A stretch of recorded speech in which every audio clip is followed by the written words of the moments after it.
Assalamualaikum warahmatullahi wabarakatuh. Saya mau menceritakan tentang kejadian yang saya alami. Jadi posisinya saya kan lagi kerja. Tanggal berapa itu Mbak Dwi? Tanggal 17 Oktober jam 9 malam. Jam 9 malam 2024 ya. 17 Oktober 2024. Si pelaku dari luar masuk ke dalam toko, terus duduk di sofa, terus dia mesen GoFood. Setelah abang GoFoodnya datang, di situ dia nyuruh saya nganterin makanannya ke kamar pribadinya.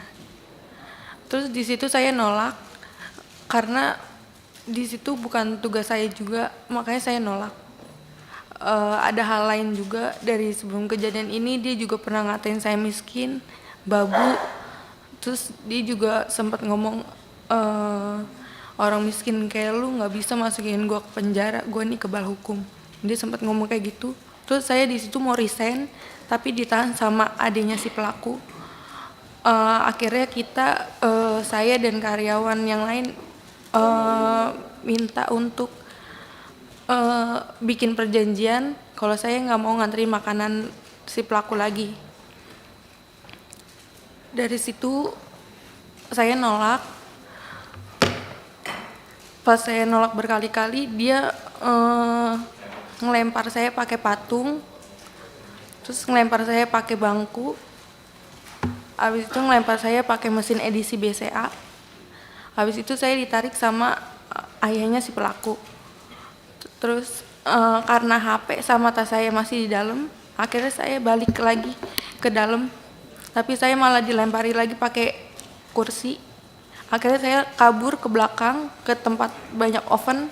Di situ saya nggak bisa kemana-mana.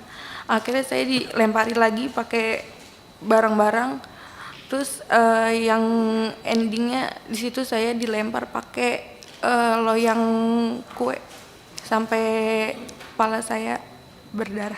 Jadi berkali-kali itu Mbak ya? Iya. Dari jam 9 itu ya? Iya. Pertama setelah dia minta Mbak Dwi mengantarkan makanan nggak mau, dia sudah melakukan lempar. Ya, waktu mau pulang dilempar lagi sampai kena. Itu kena semua itu ya? Kena semua ke badan saya semua. Ke badan. Oh, nggak ada yang nolong waktu itu? Nggak ada. Nggak ada. Teman-teman yang lain nggak ada ya di situ ya? Nggak ada, saya di situ cuma berdua sama teman saya satu. Oke. Terus sampai akhirnya waktu mau ngambil handphone itu dilempar, Mbak Dwi tersudut ya? Iya. Kena kepala itu ya? Kena kepala. Itu yang ada bocor di foto itu ya? Iya. Di situ ya. Nah, lantas apa yang terjadi, Mbak? Terus di situ pas udah berdarah, tapi saya nggak tahu kalau di situ udah berdarah, tapi saya udah megangin kepala saya begini. Terus dia mungkin dia udah ngeliat duluan darah, terus dia kabur ke belakang, baru saya bisa kabur keluar toko. Yang dia ngomong apa? Saya kebal hukum itu sebelum melakukan apa setelah melakukan? Itu dia kejadian sebelum ini. Jadi ada kejadian lain sebelum kejadian itu? Iya, ada. Tanggal berapa kejadian yang lainnya, Bu? Bulan September. Oh, jadi sering dia melakukan hal seperti itu. Selain kepada Mbak Dwi, ada kepada yang lain juga? Kenapa? Selain kepada Mbak Dwi, ke karyawan lain ada dilakukan juga? Kalau ke karyawan yang lain mungkin dari mulut aja. Omongan, verbal. Iya. Oke, tapi yang Mbak Dwi bulan September sudah pernah dilempar juga? Iya, tapi di situ dia lempar saya pakai tempat solasi, itu kena kaki saya. Kena kaki? Oke. Kalau terus dia juga lempar saya pakai meja, tapi nggak kena. Nggak kena. Nah, makanya dia ngomong karena merujuk ke kejadian sebelumnya bahwa dia kebal hukum. Iya. Oke. Sampai setelah berdarah, Mbak dibawa ke rumah sakit gitu? Ke klinik. Ke klinik penggilingan situ? Iya. Oke, lanjut. Abis kejadian itu langsung lapor ke Polsek Cakung. Ke Polsek Cakung. Rawamangun dulu. Rawamangun. Iya, tapi di situ emang nggak bisa nanganin karena. Oke, kejadiannya di Cakung. Akhirnya dirujuk ke Cakung, dan di Cakung juga nggak bisa nanganin juga. Kenapa yang Rawamangun menolak? Apa alasannya waktu itu? Mungkin TKP-nya. TKP.